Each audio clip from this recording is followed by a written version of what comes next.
ओम शांति। आज 12 मार्च 2026 के बाबा के मधुर महावाक्य सुनेंगे। बाबा बोले, मीठे बच्चे, यह पढ़ाई सोर्स ऑफ इनकम है। इससे तुम मनुष्य से देवता बनते हो। 21 जन्मों के लिए सच्ची कमाई हो जाती है। प्रश्न, बाप जो मीठी मीठी बातें सुनाते हैं वह धारण कब होगी? उत्तर, जब बुद्धि पर परमत व मनमत का प्रभाव नहीं होगा। जो बच्चे सुनी सुनाई बातों पर चलते हैं उनकी बुद्धि में धारणा हो नहीं सकती। सिवाय ज्ञान के और कुछ भी कोई सुनाता है तो वह जैसे दुश्मन है। झूठी बातें सुनाने वाले बहुत है, इसलिए hear no evil, see no evil. मनुष्य से देवता बनने के लिए एक बाप की श्रीमत पर ही चलना है। गीत बजा हमारे तीर्थ न्यारे हैं। ओम शांति। इस गीत में जैसे कि अपनी महिमा करते हैं, अपनी महिमा वास्तव में की नहीं जाती है। यह तो सब समझने की बातें हैं। जो भारतवासी बहुत समझदार थे अभी बेसमझ बने हैं। अब प्रश्न उठता है, समझदार कौन थे? यह कहाँ भी लिखा हुआ नहीं है। तुम हो गुप्त। कितनी वंडरफुल बातें हैं। एक तो बाप कहते हैं, मेरे द्वारा ही बच्चे मुझे जान सकते हैं। फिर मेरे द्वारा सब कुछ जान जाते हैं। सृष्टि के आदि मध्य अंत का जो खेल है उनको समझ जाते हैं और कोई भी नहीं जानते। और एक मुख्य भूल की है जो निराकार परमपिता परमात्मा शिव के बदले श्री कृष्ण का नाम डाल दिया है। पहला नंबर शास्त्र जिनको श्रीमद् भगवत गीता कहते वही रॉन्ग हो गया है। इसलिए पहले पहले तो सिद्ध करना है कि भगवान एक है। फिर पूछना है, गीता का भगवान कौन? भारत का आदि सनातन देवी देवता धर्म है। अगर नया धर्म कहें तो ब्राह्मण धर्म ही कहेंगे।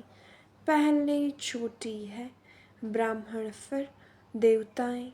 ऊंचते ऊंच ब्राह्मण धर्म है। जो ब्राह्मण ब्रह्मा द्वारा परम पिता परमात्मा रचते हैं वहीं ब्राह्मण फिर देवता बनते हैं। मुख्य बात है भगवान सबका बाप है, नई दुनिया का रचयिता। जरूर नई दुनिया ही रचेंगे ना। नई दुनिया में नया भारत होता है। जन्म भी भारत में लिया है।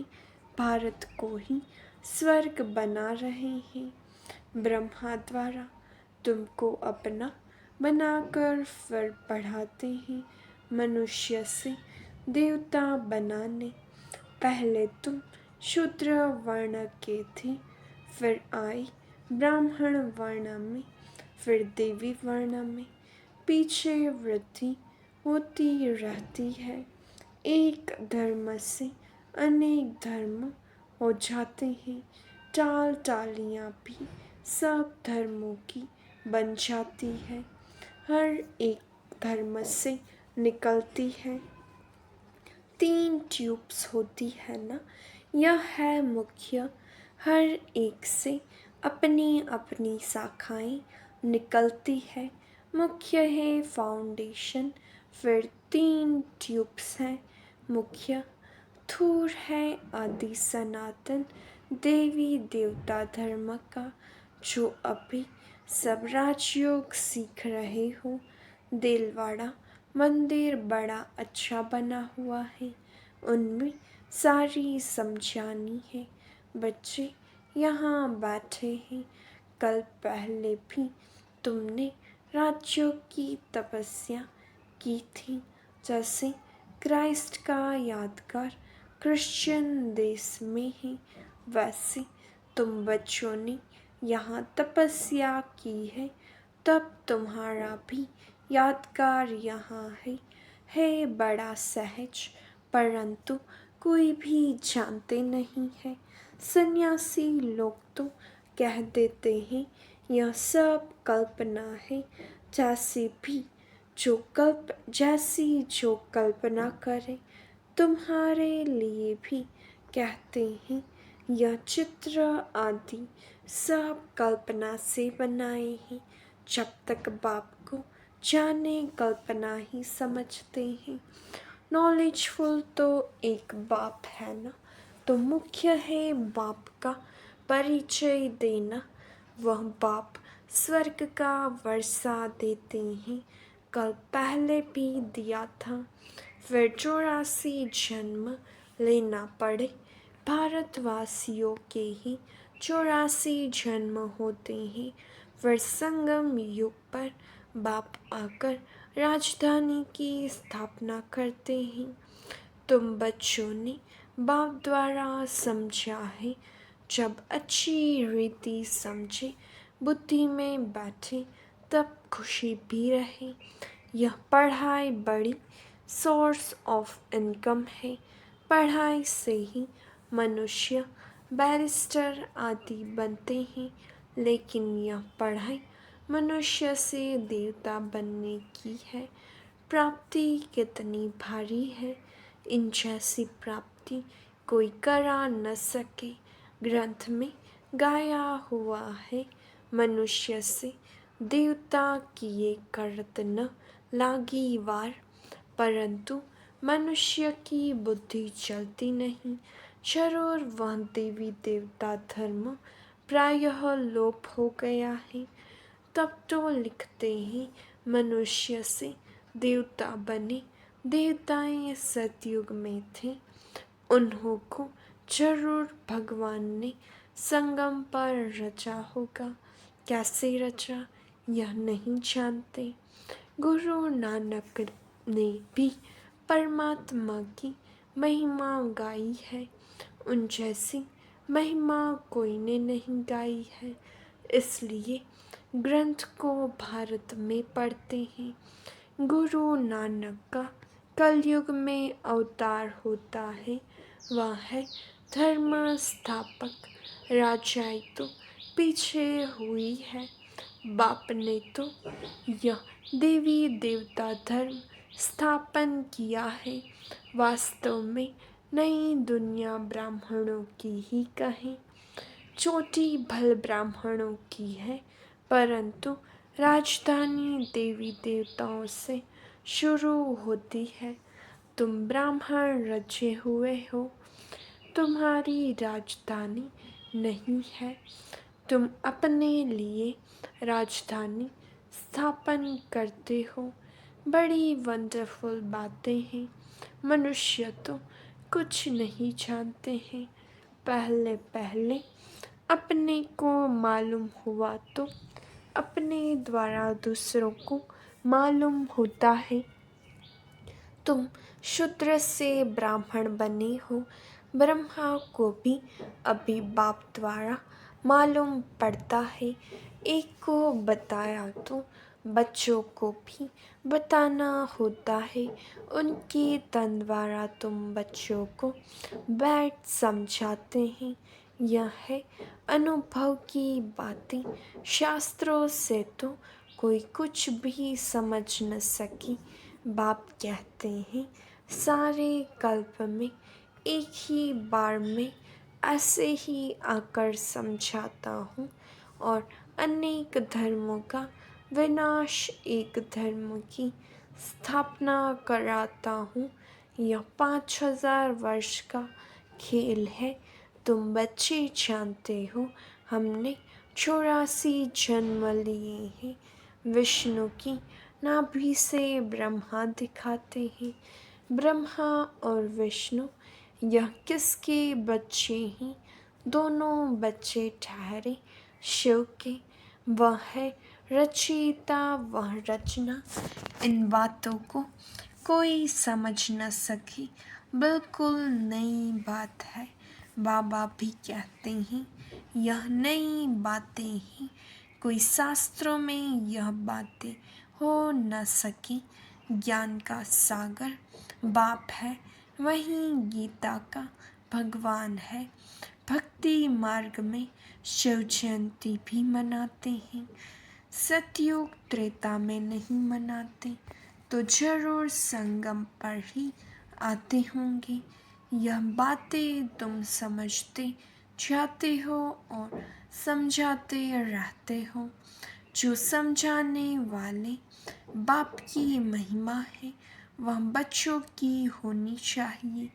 तुमको भी मास्टर ज्ञान का सागर बनना है, प्रेम का सागर, सुख का सागर यहाँ बनना है। किसको दुख नहीं देना है, बहुत मीठा बनना है।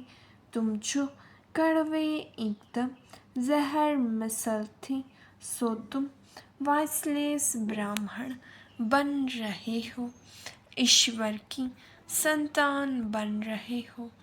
विषय से वाइसलेस देवता बन रहे हो। आधा कल्प तुम पतित बनते बनते अभी बिल्कुल जड़ीभूत अवस्था को पाए हुए हो। सड़े हुए कपड़ों को सटका लगाने से फटकर चीर चीर हो जाते हैं। यहाँ भी ज्ञान के सटके लगाओ तो पुर्जा पुर्जा हो जाते हैं। कोई कपड़ा ऐसा मैला है जो साफ करने में बहुत टाइम लगता है, फिर वहाँ भी हल्का पद मिल जाता है। बाबा धोबी है, तुम भी साथ में मददगार हो। धोबी भी नंबरवार होते हैं, यहाँ भी नंबरवार है। धोबी अच्छे कपड़े साफ न करे तो कहेंगे ना कि यह तो जैसे हजाम है। आजकल कपड़े साफ धुलाने सीखे हैं।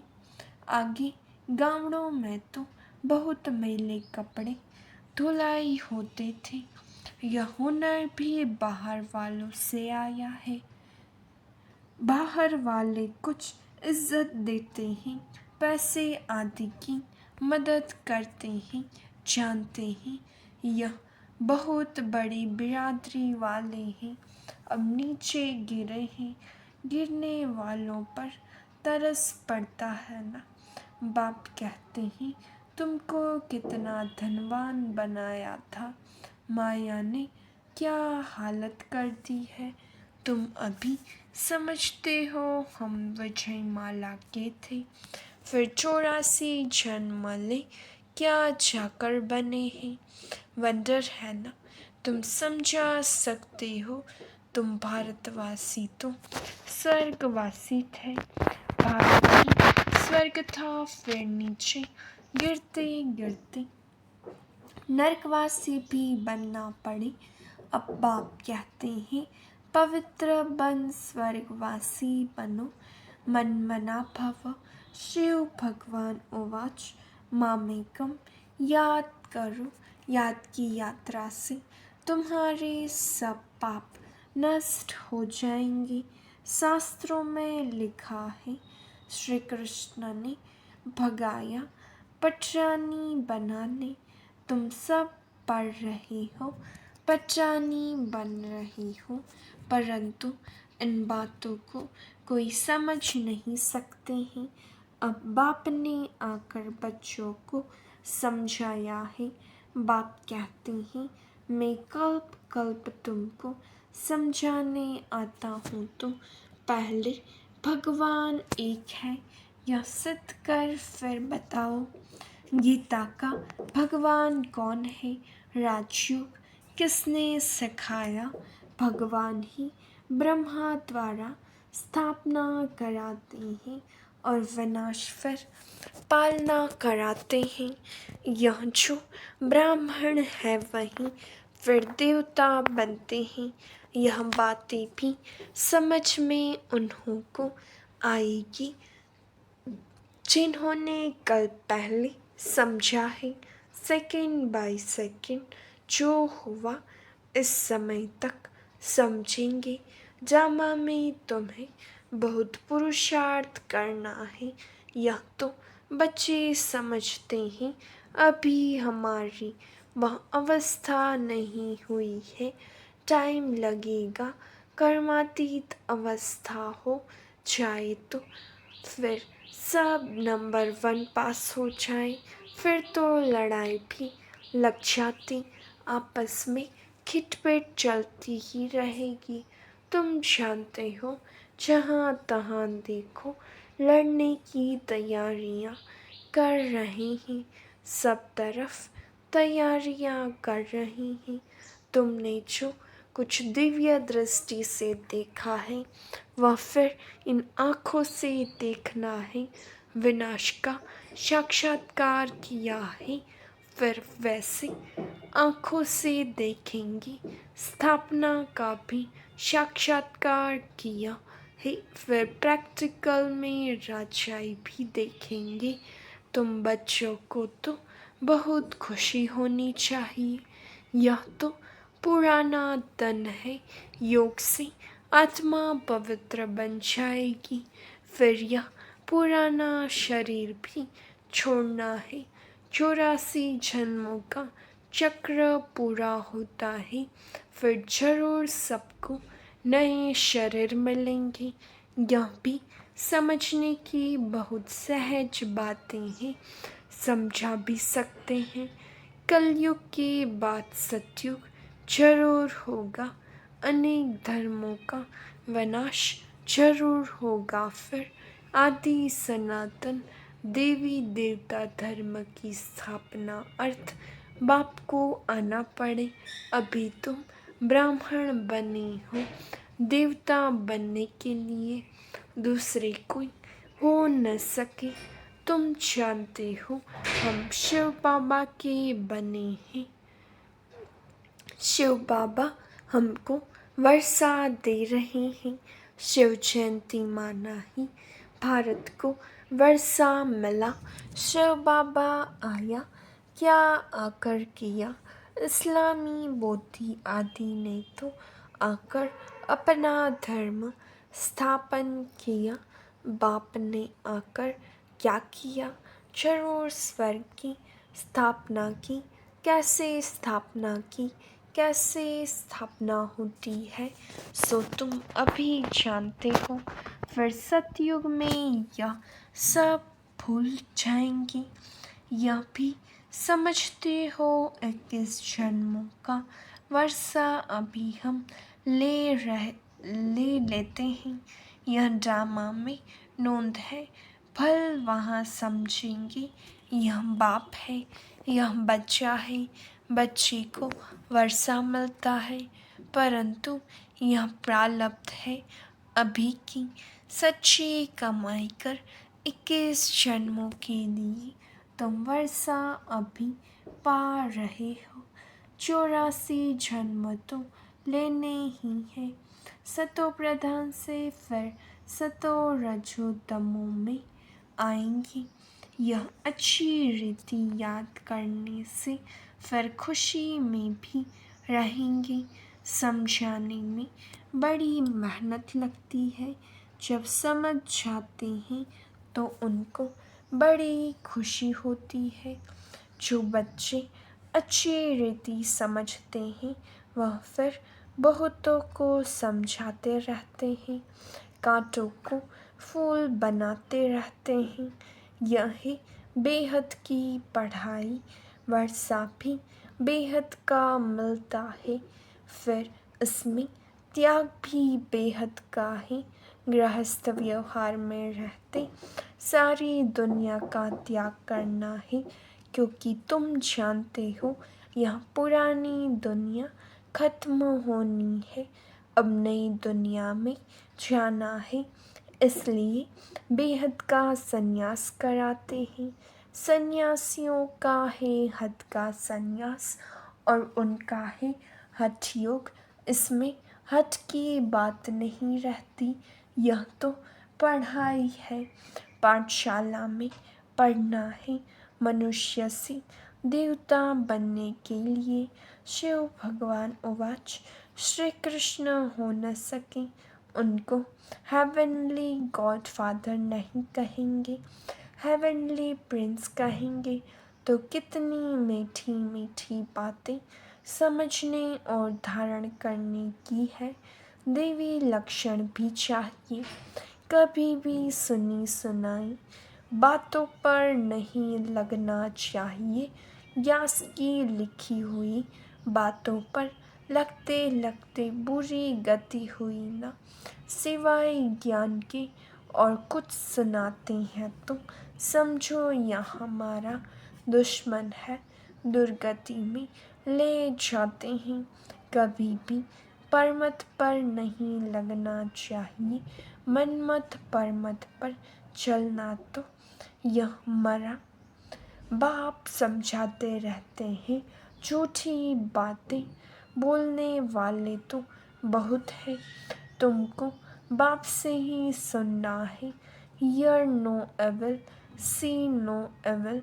बाप दादा आए हैं मनुष्य से देवता बनाने, तो उनकी श्रीमत पर चलना चाहिए। अच्छा, मीठे मीठे सिखिलते बच्चों प्रति माता पिता बाप दादा का याद प्यार और गुड मॉर्निंग। रूहानी बाप की रूहानी बच्चों को नमस्ते। हम रूहानी बच्चों की रूहानी बाप दादा को याद प्यार नमस्ते, गुड मॉर्निंग, ओम शांति। शुक्रिया बाबा, शुक्रिया। धारणा के लिए मुख्य सार। पहली पॉइंट, यहाँ बाप समान सुख का सागर, प्रेम का सागर बनना है, सर्वगुण धारण करने हैं, किसी को भी दुख नहीं देना है। दूसरी पॉइंट, सुनी सुनाई बातों पर कभी विश्वास नहीं करना है, परमत पर नहीं चलना है। Hear no evil, see no evil. वरदान, मेंपन की बोझ को समाप्त कर प्रत्यक्ष फल का अनुभव करने वाले बालक सो मालिक भव।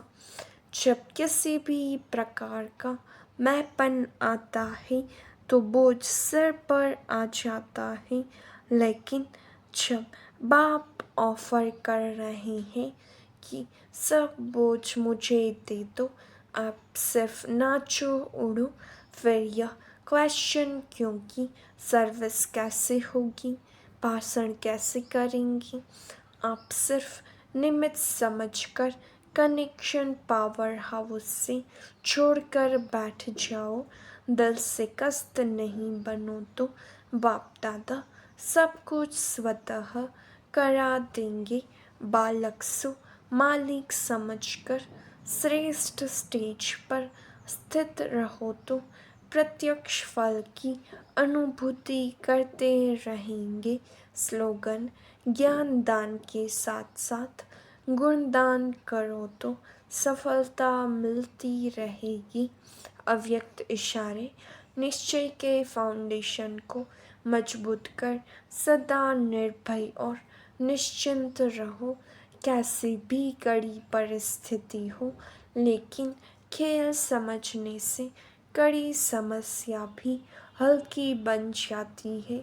कई बच्चों में हिम्मत है, इसलिए कोई भी बात होती है तो कहते हैं हाँ करेंगे, सोचेंगे। हिम्मत तो है लेकिन फेथ नहीं है।